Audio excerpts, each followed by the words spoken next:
Ini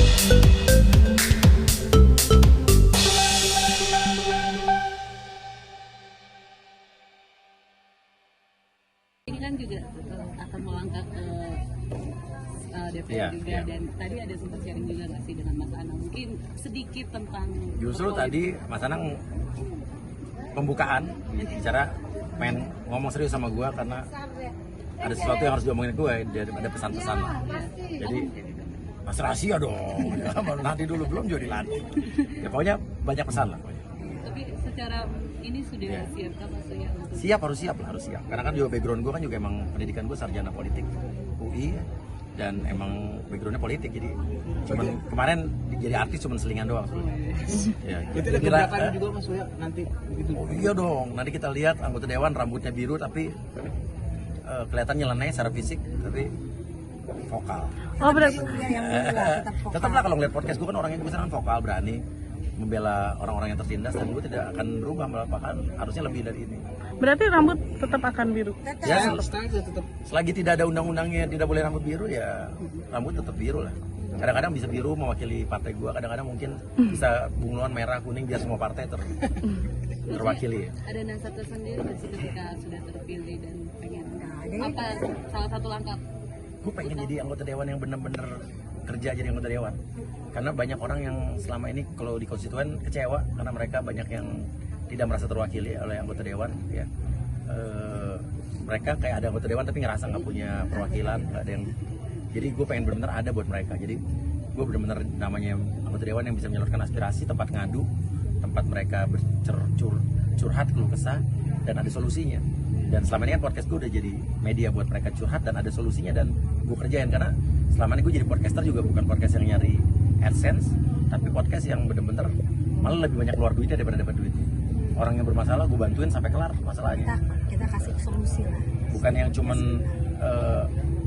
cuman viral habis itu Selesai. kita kabur gitu kan.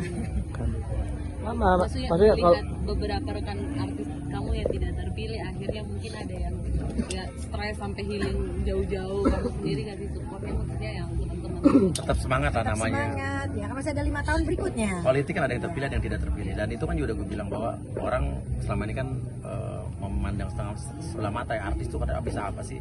Artis udah pasti modal kepopuleran, keterkenalan pasti terpilih, nggak juga kan? Banyak artis terkenal nggak terpilih juga. Jadi yang terpilih adalah orang yang kerja, orang yang dipercaya oleh masyarakat, orang yang benar-benar turun ke masyarakat. Ya dia yang dipercaya, dia gitu aja. Ya Mas nanti masyarakat image-nya nih sosok artis apa sih kesenayan nih ya itu mematahkan dia juga tuh. Ya itu mungkin nggak berlaku buat gue. Sekarang secara background gue sarjana politik. Universitasnya juga cuma Universitas Indonesia ya, universitas biasa doang kan. Sombong dikit nggak apa-apa. Kadang-kadang kita harus sombong. Kalau orang meremehkan kita sombong dikit nggak apa-apa. Mas, Ya, sekali-kali. Gitu. Mas, Bercanda. Saat fokus untuk rakyat nanti karir entertain seperti apa Mas akankah? Entertainment tetap cuman kan dikurangi dan hidup tuh pilihan. Jadi kayak kampanye kemarin pun pas kampanye kan gue bener-bener stop semua syuting gue berhentikan karena gue mau fokus, gue gak mau setengah-setengah. Dan terbukti akhirnya gue menang jadi, dan sekarang sebelum dilantik gue mulai masuk TV lagi persis 1 hari setelah pemilu gue masuk TV lagi ya. Tapi nanti pas gue dilantik gue akan kurangin, paling punya acara TV 1 atau 2. Kurangin yang gak meninggalkan ya berarti. Enggak, kurangin. Tapi fokus utamanya adalah di anggota dewan, dan gue akan buktikan gue adalah anggota dewan yang bisa jadi perwakilan masyarakat sesungguhnya. Anggota dewan yang benar-benar ya lihat aja lah, will sih lah. Di masyarakat. Selama ini kan kalau misalnya kalian bisa lihat ikutin perjuangan gue di LBU, Lembaga Bantuan Uya, di YouTube gue, yang gue perjuangkan kan banyak. Yang gue bantu orang-orang yang minoritas yang tertindas. Gue bantuin orang-orang yang kena KDRT, orang-orang ibu-ibu yang ratusan ibu-ibu yang ngadu ke gue yang nggak bisa ketemu anaknya karena diambil oleh mantan suaminya atau suaminya. Yang bisa mempertemukan cuman gue. Kadang-kadang Komnas itu aja nggak bisa, cuma ngasih rekomendasi.